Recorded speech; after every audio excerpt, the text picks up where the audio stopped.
Hi hello and welcome to hello Mumbai. ലോകമെമ്പാടുമുള്ള hello മുംബൈയുടെ പ്രേക്ഷകർക്ക് ഒരു നല്ല ദിനം ആശംസിക്കുകയാണ്. ഒപ്പം ഇന്നത്തെ ഈ എപ്പിസോഡിലേക്ക് ഏവർക്കും സുസ്വാഗതം. Hello Mumbai, voice of Maharashtra. Powered by Aegon Shipping. Your cargo is our commitment. Aegon Shipping. Moving the world for you. Brought to you by Amritveni. Amritveni Hair Elixir for Women. Hello Mumbai. Hello Mumbai.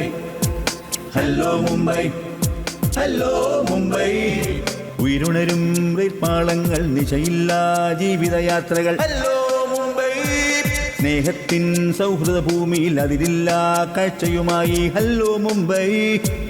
നിങ്ങളുടെ മുന്നിൽ hello Mumbai. Hello Mumbai. Hello Mumbai. ഇന്ന് ആരാണ് ചക്കരക്കുട്ടി എന്ന് വിളിക്കാറുള്ളത്? ഇന്ന് ആർക്കും വിളിക്കാം. ഒന്നും പേടിയുണ്ടോ യക്ഷിയെ? എന്റെ ഓട്ടം കണ്ടിട്ടാണ് ആ കമ്പനി ആ കാറൊക്കെ തുടങ്ങിയത്. കൊട്ടാൻ ഏറ്റവും കൂടുതൽ ഇഷ്ടം ഞാൻ അറിഞ്ഞൊരു ക്ഷേത്രം കണ്ണൂർ തന്നെ ഉണ്ടല്ലോ. അത് നിങ്ങളുടെ ചോദ്യം എന്നെ കൊടുക്കാൻ വേണ്ടിട്ട്. കെട്ടാൻ പോകുന്ന പെണ്ണ് തോക്കണമെന്ന് പ്രാർത്ഥിച്ച ലോകത്തിലെ ഏക വ്യക്തി താങ്കളായിരിക്കും. അതായിരിക്കും. പിന്നെ കണ്ടാൽ നല്ല സൗന്ദര്യമുള്ള കുട്ടി നന്നായിട്ട് കൂട്ടുന്നൊക്കെ അദ്ദേഹം പറയുന്നത് ഞാൻ കേട്ടിട്ടുണ്ട് എന്നെ കുറിച്ച്.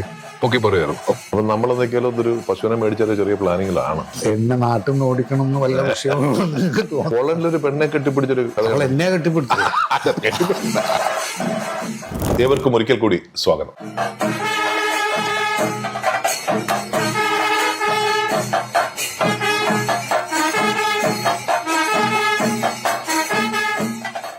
ജീവിതത്തിൽ ഏറ്റവും കൂടുതൽ സന്തോഷിച്ച സമയം ഏതായിരുന്നു? ഒരു കാലത്ത് വർഷങ്ങൾക്ക് മുൻപ് ഞാൻ സ്ഥിരമായിട്ട് ഗുജറാത്തില് അയ്യപ്പൻ വിളക്കിന് പഞ്ചവാദ്യം തായമ്പയും കൊട്ടി നടന്നൊരു കാലമുണ്ട്. ഏകദേശം ഇടപെടാതെ ഒരു 13 വർഷങ്ങൾ ഞാൻ ചെയ്തിട്ടുണ്ട്. അപ്പൊ ആദ്യത്തെ തവണ അന്നൊക്കെ ഞാൻ ഇങ്ങനെ എങ്ങനെയൊക്കെയാണ് ജീവിതം കൊണ്ട് കുട്ടുമാത്രമായിട്ട് നടക്കുവോ ഇല്ലയോ എന്നുള്ളത് തിരിച്ചറിയാൻ പറ്റാത്തൊരു കാലം. എങ്കിലും ഇത് ചെയ്യണമല്ലോ, ജീവിതം വേണിച്ചാൽ കൃത്യമായി നടക്കുകയും വേണം.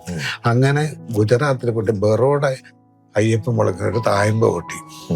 തായമ്പ കൊട്ടിക്കഴിഞ്ഞ് തുടങ്ങുന്ന സമയത്ത് ഒരു ആചാര ഭാഗമായിട്ട് ഒരാൾ വന്ന് മുന്നിൽ നിന്നു. ഒരു എക്സ് മിലിറ്ററിക്കാരൻ. ഇദ്ദേഹം അവിടെ ഇങ്ങനെ ഒരേ നോട്ട തന്നെ. എനിക്കത് ഭയങ്കര ഉത്സാഹം, ഇരട്ടി ശക്തി വന്നു. ഒന്ന് വിചാരിച്ചാൽ 10 എണ്ണം കൊട്ടാൻ പറ്റുന്ന സ്റ്റാമിന, ഈ ഒരു അതിൽ നിന്നുള്ളൊരു ഊർജം. അങ്ങനെ ഏകദേശം ഞാൻ അന്നൊരു 2 മണിക്കൂറും 10 മിനിറ്റും കൊട്ടിയിട്ടുണ്ടാവും. തായമ്പക, സിംഗിൾ തായമ്പക.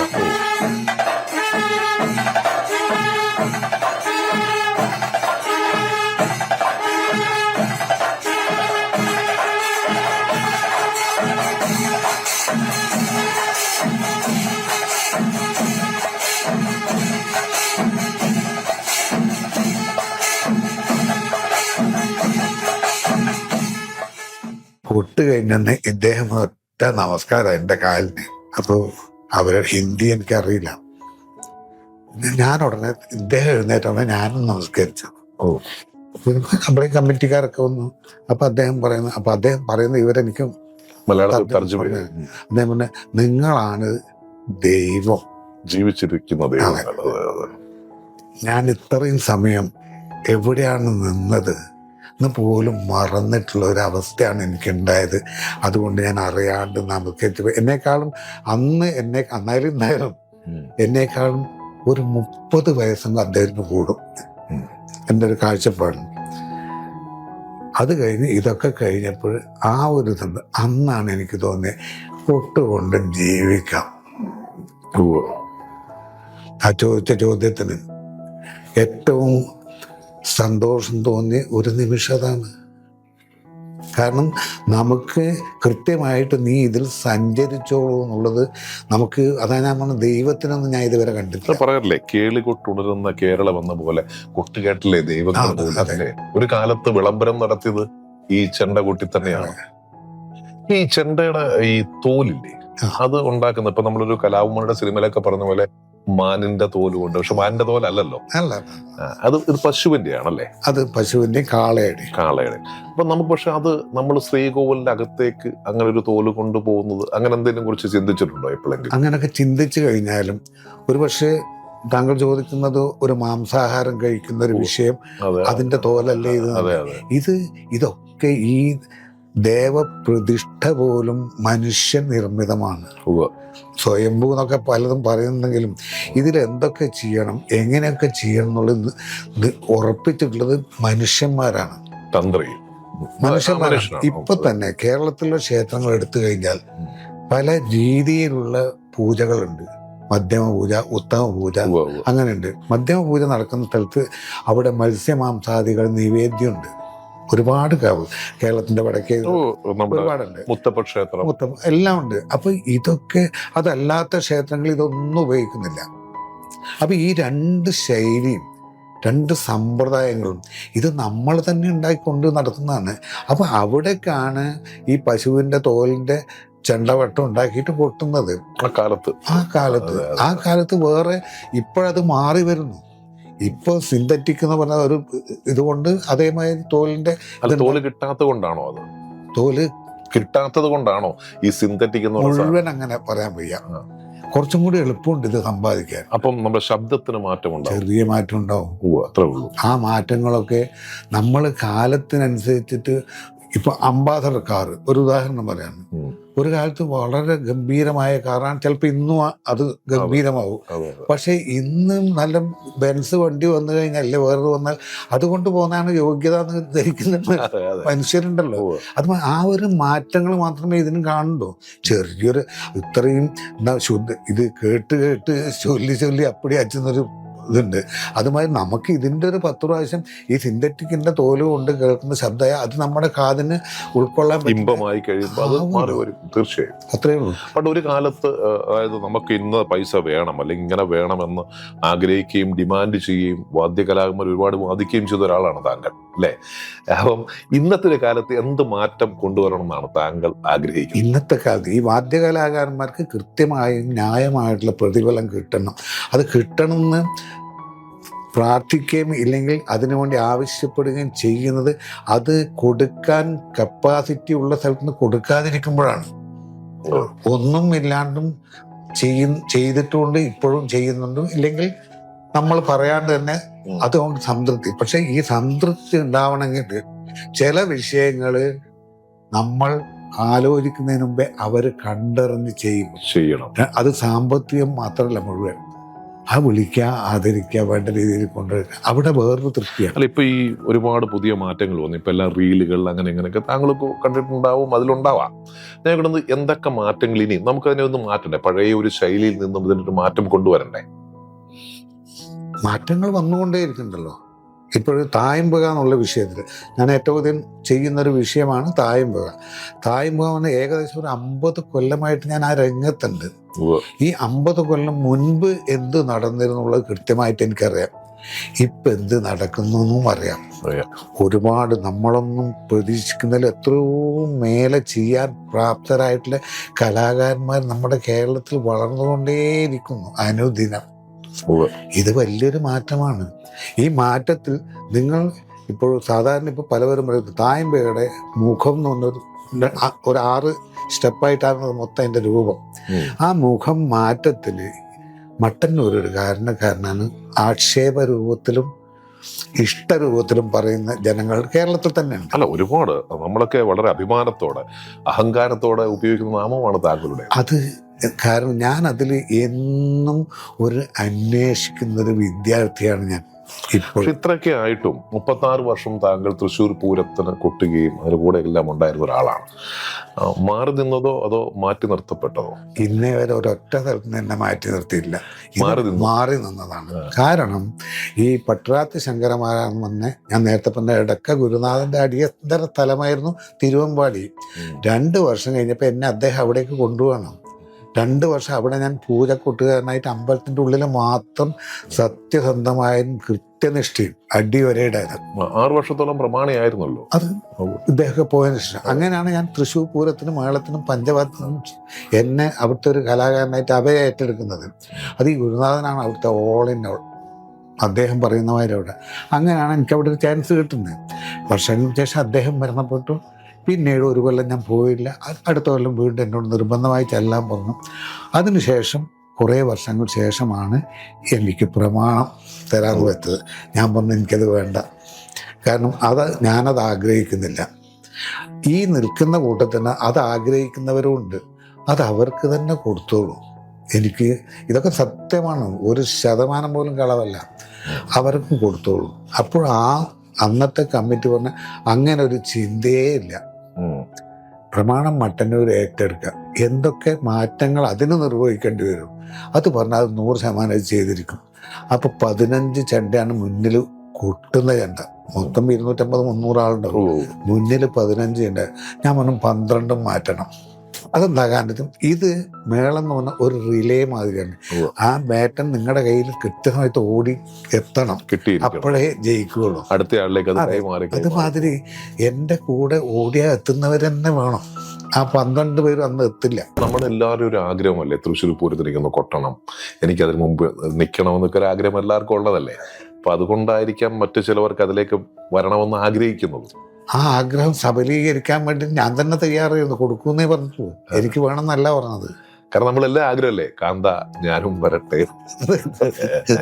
അതെ, അത് പുതിയ പാട്ടിലും വരികൾ വലുത് എഴുതാം.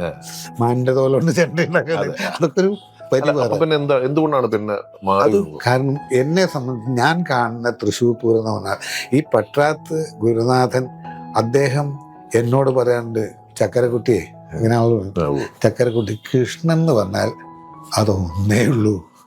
ഞാനിങ്ങനെ കേട്ട് അത് തിരുവമ്പാടിയാ, ഈ ഗുരുവായൂരൊന്നും കൃഷ്ണനില്ലാന്നേ ഇങ്ങനെ പറഞ്ഞാൽ അത്രയും വിശ്വസിച്ചിട്ടാണ് അദ്ദേഹം ഈ പൂരം കൊണ്ടു കിടക്കുന്നത്.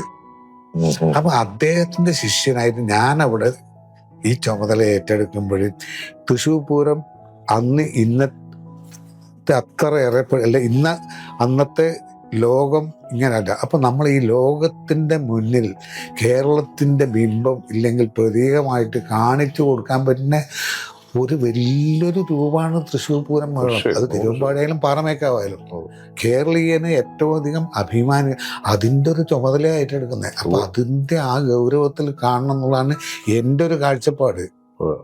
അപ്പൊ അതിനിങ്ങനൊക്കെ പോകണം. അല്ല, ഇപ്പൊ ഒരു ആഗ്രഹമില്ലേ ഒന്നുകൂടെ ഒന്ന് പോയി വീണ്ടും ഒരു പ്രമാണിയായി മുമ്പ് ഇന്ന് കൊട്ടണമെന്നൊരാഗ്രഹം? 1% പോലും ഇല്ല.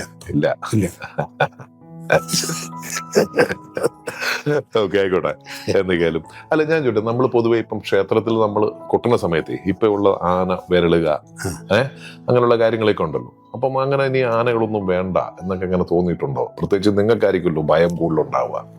എനിക്ക് സത്യത്തിൽ ആനയുടെ മുന്നിൽ നിന്ന് മേളം കൊട്ടാൻ ഭയമാണ്. ഇന്നല്ല, അന്നും അതെ. ഈ ഒരു വിഷയം നിങ്ങൾ ഏറ്റെടുത്തു കഴിഞ്ഞാൽ അതിന് ചില നിയമാവലികളുണ്ട്. ഇന്ന രീതിയിൽ കൊണ്ടു നടക്കണം. ആന എന്ന് പറഞ്ഞാൽ നമ്മൾ കാര്യം എഴുന്നള്ളിപ്പിനും ഒക്കെ സൗന്ദര്യാത്മകമായിട്ട് ഉപയോഗിക്കുന്ന ആ ഒരു കാഴ്ചക്ക് 1-ാം തരമാണ്. അത് അന്നും ഇന്നും 1-ാം തരമാണ്. പക്ഷെ ആ കൊണ്ടു നടപ്പ് പല രീതിയിലും അത് ചെയ്യുന്നില്ല എന്നുള്ളതാണ് ഏറ്റവും കുറ്റകരമായ അവസ്ഥ. അതും പ്രത്യേകിച്ച് ഇപ്പോഴത്തെ ക്ലൈമറ്റ് ഇത്ര ചൂടാണ്. അതെയല്ലോ, ആ ചൂടിൽ നിൽക്കുമ്പോൾ അതിനനുസരിച്ചുള്ള ഇത് മനുഷ്യൻ ചെയ്യാമല്ലോ. നമ്മൾ AC ഉണ്ടാക്കി നമ്മൾ അനുഭവിക്കുന്നില്ലേ, കൊടുക്കണം അതിന്. അപ്പൊ വല്ലാണ്ട് ഓടൊന്നുമില്ല. ഇത് എന്നെ ഭ്രാന്ത് പിടിപ്പിക്കലാണ് നിങ്ങളുടെ ലക്ഷ്യം എന്ന് പറഞ്ഞാൽ അത് പിടിച്ചിട്ടില്ലെങ്കിൽ അത് മറ്റൊരു ഭ്രാന്താകും. ആ മട്ടാണ് ആന എഴുന്നള്ളിപ്പൊക്കെ കേരളത്തിന്റെ മുഖമുദ്രയിൽപ്പെട്ട ഒന്നാണെന്ന് ഞാൻ പറയാം. പക്ഷേ അതിന് കൃത്യസമയത്ത് ഭക്ഷണം, അതിന് കൃത്യസമയത്ത് വേണ്ട രക്ഷ, കാലിൽ ചൂട് അതിനും ഉണ്ടാകുന്നുള്ള ബോധം, ഇതൊക്കെ ആയിട്ട് കൊണ്ടു നടക്കണം. അങ്ങനെ കൊണ്ടു നടന്നാൽ ഇപ്പൊ ഈ 10,000 പൂരങ്ങൾ നടക്കുന്നുണ്ടെങ്കിലും ഏതെങ്കിലും 2 എണ്ണത്തിനോടിയാൽ അത് മാത്രമേ ഗെയിമായിട്ട് കണക്കണം. അതിന് കാരണം അന്വേഷിക്കണം. ഈ തരം കൃത്യമായിട്ടുള്ള കൊണ്ടു നടപ്പ് പല വിഷയങ്ങളും നമ്മൾ ചെയ്യുന്നില്ല. ഇത് നമ്മൾ അനുഭവിക്കും. പിന്നീട് തൃശ്ശൂർ പൂരം കാണാൻ വേണ്ടി പോയിട്ടുണ്ടോ? തൃശ്ശൂർ പൂരം കാണാൻ വേണ്ടിയിട്ട് ഒഴിഞ്ഞതിന് ശേഷം ഇല്ല. TV-യിലൊക്കെ കാണും. അതെന്താ കാണിച്ചാൽ നമുക്ക് ഈ ഒരു വിഷയം കൃത്യമായിട്ട് അറിഞ്ഞ ഇല്ലെങ്കിൽ ഒരു 99% ആ വിഷയത്തിനെ കുറിച്ചൊരു ധാരണ നമുക്ക് ഏതോ ഒരു മനുഷ്യൻ്റെ എൻ്റെ കാഴ്ചപ്പാടും. പിന്നെ നമ്മളത് കണ്ടിട്ട് എവിടെയാണ് നല്ലൊരു കച്ചേരി കേൾക്കാം. ഞാൻ കച്ചേരി നന്നായിട്ട് പഠിച്ച ഒരാളാണ്. ആ പാടുന്നതിൽ എവിടെയാണ് ഒരു സ്വരം തെറ്റുന്നത് ഇത് അന്വേഷിക്കൽ മാത്രം. അതിനു വേണ്ടി TV-യിലൊക്കെ കാണും. ഈ പൊതുവെ നമ്മൾ പറയല്ലേ ഇപ്പോഴത്തെ കുട്ടികളൊക്കെ ഈ ബോഡി കാണിച്ചിട്ടുള്ളവരല്ല. അപ്പൊ ഷർട്ട് ഇട്ടോട് കൊട്ടുന്നോട് കുഴപ്പമുണ്ടോ? അതോ അങ്ങനെ പാടില്ല, അങ്ങനെ എന്തെങ്കിലും ഒരു നിയമം അങ്ങനെ ഉള്ളതാണോ? അതോ പണ്ടത്തെ അതനുസരിച്ച് അങ്ങ് പോന്നു എന്ന് മാത്രമേ ഉള്ളൂ?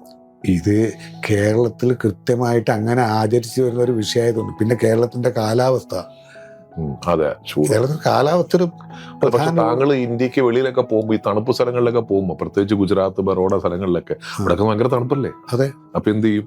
ഈ തണുപ്പ് അനുഭവിച്ച് കൊട്ടും, കൈയെടുക്കാണ്ട് കൊട്ടും. കാരണം കൈയെടുത്ത് ഒരു 2 മിനിറ്റ് എന്നാലേ തണുപ്പ് ബാധിക്കുള്ളൂ. അല്ലെങ്കിൽ എപ്പോഴും ശരീരം ചൂടായിക്കൊണ്ട് നിൽക്കുകയും. അങ്ങനെയായിരുന്നു ആ കാലത്തൊക്കെ. കൈ നോക്കിയാൽ നിറയെ പ്ലാസ്റ്റർ ആയിരുന്നു. നമ്മുടെ നാട്ടിൽ വേനൽക്കാലത്ത് വെള്ളം കിട്ടാത്ത വയലുകൾ മാതിരിയാണ് കൈ. അങ്ങനെ ഒരു കാലം ഉണ്ടായിരുന്നു. ഒരുപാട് കഷ്ടപ്പെട്ടല്ലേ? ഒരുപാട് കഷ്ടപ്പാട്. എല്ല് മുറിയെ പണി എടുത്താൽ ചൊല്ലുണ്ടല്ലോ, അതിപ്പോ അനുഭവിക്കുന്നു. അല്ല, കഷ്ടപ്പെട്ടാൽ തീർച്ചയായും അതിനൊരു റിസൾട്ട് ഉണ്ടാവും എന്നുള്ളത് ഉത്തമ ഉദാഹരണം തന്നെയാണ് താങ്കൾ. തീർച്ചയായിട്ടും. ഈ സക്കീർ ഹുസൈനായിട്ടുള്ള ഒരു ഇതെങ്ങനെയായിരുന്നു അമേരിക്കൻ പര്യടനമൊക്കെ? സത്യമായിട്ട് പറയണോ? പറയും. സക്കീർ ഹുസൈൻജിക്ക് ഒരു വീരശൃംഖല കേരളത്തിൽ നിന്ന് കൊടുക്കാൻ വേണ്ടി തീരുമാനിച്ചു. ബോംബെയിലുള്ള കേളി രാമേന്ദ്രൻ, കേളി സംഘടന. അപ്പൊ അദ്ദേഹത്തിന് ഗംഭീരമായിട്ട് പെരുമനത്ത് വെച്ച് ആദരിക്കുന്നു. അവിടെ വെച്ചിട്ടാണ് ഇത് കൊടുക്കുന്നത്.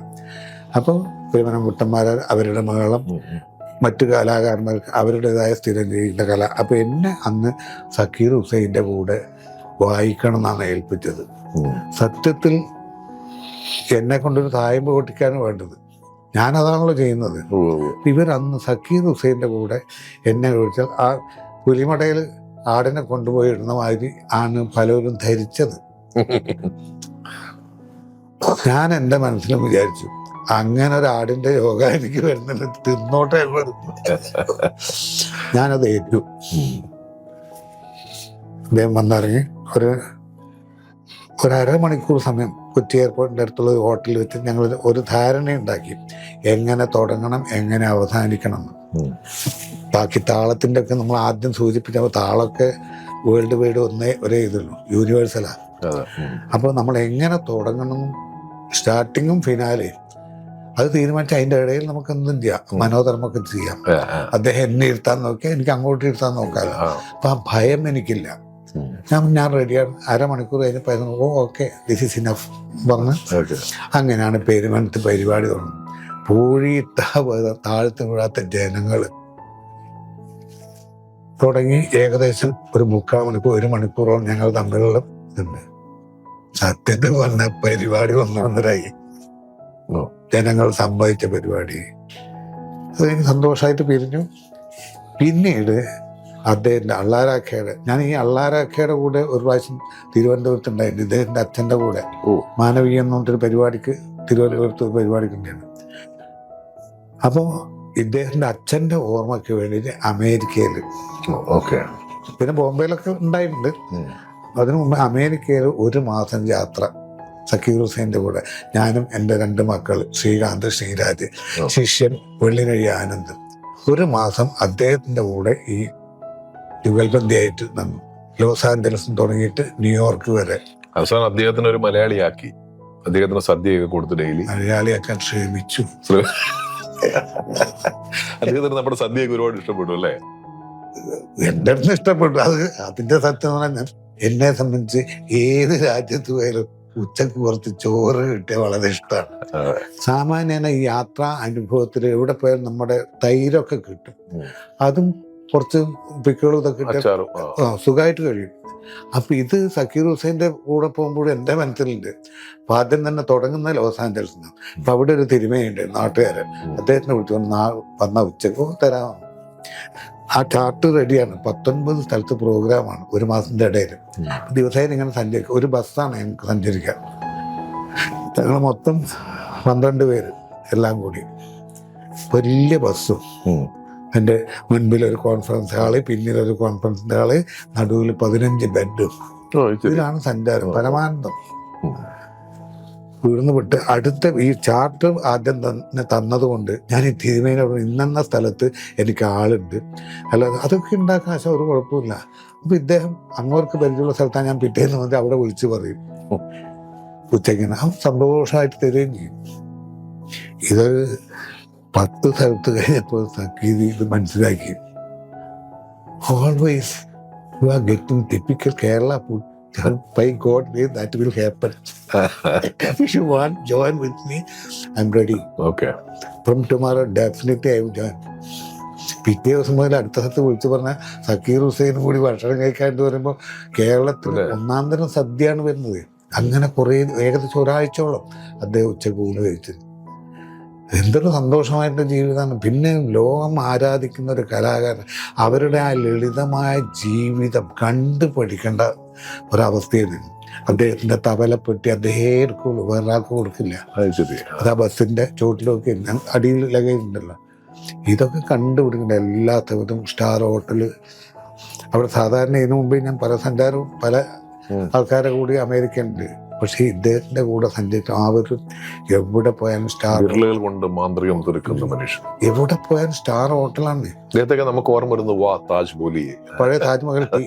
അതെ അതെ അതെ, മുടിയൊക്കെ എങ്ങനെ ഇട്ട അത് അതായത് എങ്ങനെയാണ് ഒരു സ്റ്റേജിൽ how person on the stage എന്ന് മനസ്സിലാക്കി ചെയ്യുന്നതാണ്. അതൊക്കെയാണ് പഠിക്കേണ്ടത്. പിന്നെ ആ എളിമ. എന്താണ് ഇനി ജീവിതത്തിലൊരു ആഗ്രഹം? ഇപ്പോഴത്തെ അതെ, ഇപ്പൊ സത്യം പറഞ്ഞാൽ എല്ലാ ദിവസവും എനിക്ക് ആശുപത്രി കിടക്കുക, ഇഞ്ചക്ഷൻ ചെയ്യാൻ എനിക്ക് പേടിയാ സത്യം പറഞ്ഞാൽ. ഇപ്പോഴത്തെ ഒരാഗ്രഹം സ്വതവേ ഒന്നുമില്ല എന്നുള്ളതാണ്. രാത്രി കിടന്നുറങ്ങുമ്പോൾ പ്രാർത്ഥിക്കും ഈ ഉറക്കം ശാശ്വതമാവണേന്ന്. ഒരു കുഴപ്പം, പിന്നെയും രാവിലെ എഴുന്നേക്കും, പിന്നെ ഇതൊക്കെ ചെയ്യണ്ടേ. ഇപ്പൊ സത്യത്തിൽ ഒരാഗ്രഹങ്ങളും ഇല്ല. എല്ലാ ആഗ്രഹങ്ങളും തീർന്നിരിക്കും. അതെ, എനിക്ക് രാവിലെ കുറച്ച് കഞ്ഞിയുണ്ട്, വീട്ടില് പ്ലാവും. പക്ഷെ താങ്കളെ കണ്ടുള്ള ആഗ്രഹം ഞങ്ങൾക്ക് തീർന്നിട്ടില്ല. അപ്പൊ നിങ്ങളെ ഞാൻ പണ്ട് എന്റെ ഭാര്യയെ കിട്ടാൻ പ്രാർത്ഥിച്ച ഭാര്യ നിങ്ങളും പ്രാർത്ഥിക്കാൻ. അല്ല, തീർച്ചയായും താങ്കൾക്ക് ആരോഗ്യ സൗഖ്യത്തിന് വേണ്ടി ഞങ്ങൾ ഇന്നും പ്രാർത്ഥിക്കും. നിങ്ങൾ പറഞ്ഞതുപോലെ ആ മിലിറ്ററിക്കാരൻ പറഞ്ഞ പോലെ ഞങ്ങളുടെ മുമ്പിൽ ഇന്നും കൺകണ്ട ദൈവം താങ്കൾ തന്നെയാണ്. അപ്പം എന്നും ആരോഗ്യ സൗഖ്യത്തോടെ താങ്കൾ ജീവിക്കട്ടെ എന്ന് പ്രാർത്ഥന സന്തോഷകരമായിട്ട് ഞാൻ സ്വീകരിക്കുന്നു. നമുക്ക് പറ്റാവുന്നിടത്തോളം കാലം എവിടെ ചെന്നാലും ഏത് തരത്തിലായും നമുക്ക് ബന്ധപ്പെടാനുള്ള ശ്രമം ചെയ്യാം. Thank you so much. അങ്ങനെ ഇന്നത്തെ എപ്പിസോഡും ഇവിടെ അവസാനിക്കുകയാണ്. നിങ്ങളുടെ അഭിപ്രായങ്ങളും നിർദ്ദേശങ്ങളും ഞങ്ങൾക്ക് എഴുതുക thehelloMumbai@gmail.com. അപ്പൊ അടുത്ത ആഴ്ച നമുക്ക് വീണ്ടും കാണാം. ഫിർമിലേക്ക് അതൊക്കെ കാണുമ്പോൾ എന്ത് തോന്നുന്നു താങ്കൾക്ക്? അനിൽ പൊതുവാൾ എന്ന് പറഞ്ഞാൽ നിങ്ങൾ നേരത്തെ പറഞ്ഞത് എൻ്റെ ശിഷ്യനല്ല. അത് വിട്ടു പോകുന്നതിൻ്റെ ഗൃഹാതൃത്വം ഇത്രയും കാലം കഴിഞ്ഞിട്ട് ഇന്നും ശങ്കരേട്ടനെ പറയുമ്പോൾ എത്ര ശങ്കരേട്ടൻ്റെ ഉള്ളിലുണ്ടോ നോക്കി. ശങ്കരേട്ടൻ പറഞ്ഞു വളരെ കൃത്യമാണ്. പെട്ടെന്നൊരു ആഗ്രഹം സാധിക്കാതെ പറ്റിയപ്പോഴാണ് ഞാൻ അനിലേട്ടനോടൊന്ന് റിക്വസ്റ്റ് ചെയ്തത്. അപ്പൊ അനിലേട്ടൻ ഒരേ ഒരു കണ്ടീഷനെ വെച്ചുള്ളൂ. സ്ത്രീകൾ പൊതുവെ ഇതിലേക്ക് വളരെ കുറവാണല്ലോ. വളരെ കുറവാണ്.